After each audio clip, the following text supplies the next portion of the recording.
I'm Mike from Breathing and Motion Yoga, and today I'd like to talk about facet problems, which are back problems. And they usually occur when people have a little bit more curve than less. They got some arthritic condition that's developing in the back. So facets are the joints in the back of the spine.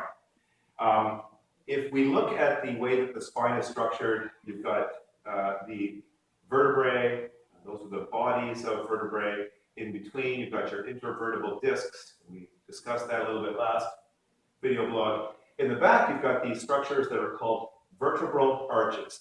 And between each set of vertebrae, there are articulating surfaces. So I'm just going to bring this up close.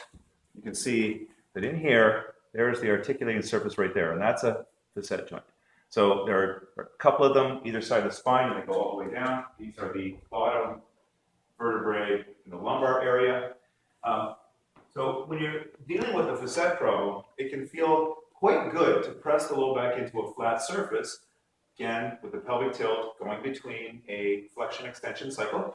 So if I lie on my back in supine, and I lift my low back off the floor, but I don't lift the low back off the floor in an exaggerated form because that can pinch the facets and cause problems. So instead, I'll just lift the low back off the floor a little bit.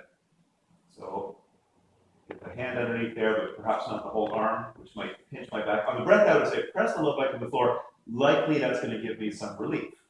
Okay, so it will feel good. The problem is I can't continue to press the low back on the floor for long periods of time because that could cause the nucleus of the intervertebral disc to push to the back, and then I've got a new back problem, a disc problem.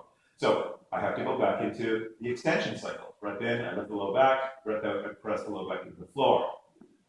And that's a pretty simple exercise. It gets more complicated when I get into the hands and knees position. So moving to hands and knees, I'll just roll up here. Coming into the hands and knees position, walking the knees back, you can see that as I cycle through extension flexion, I might have the tailbone lifting up too high, in which case I could pinch my back. If I tuck the tailbone under, I may find that gives me a measured amount of relief from my back pain because the facets are opening up, they're not jamming. When I lift the tailbone up, if I lift it up too much, there's a good chance that I'm going to pinch. So when somebody has a facet problem, it's probably better for them to come to more or less the tabletop position on the in-breath. So that would be this action here. Coming to neutral back, tabletop position, maybe a slight extension, but not an exaggerated extension. On the exhale, tucking the tailbone under a little bit more will probably provide relief. Okay? Again, these things need to be checked with your physiotherapist. They need to be checked with the doctor to make sure that you are doing things that are good for your back.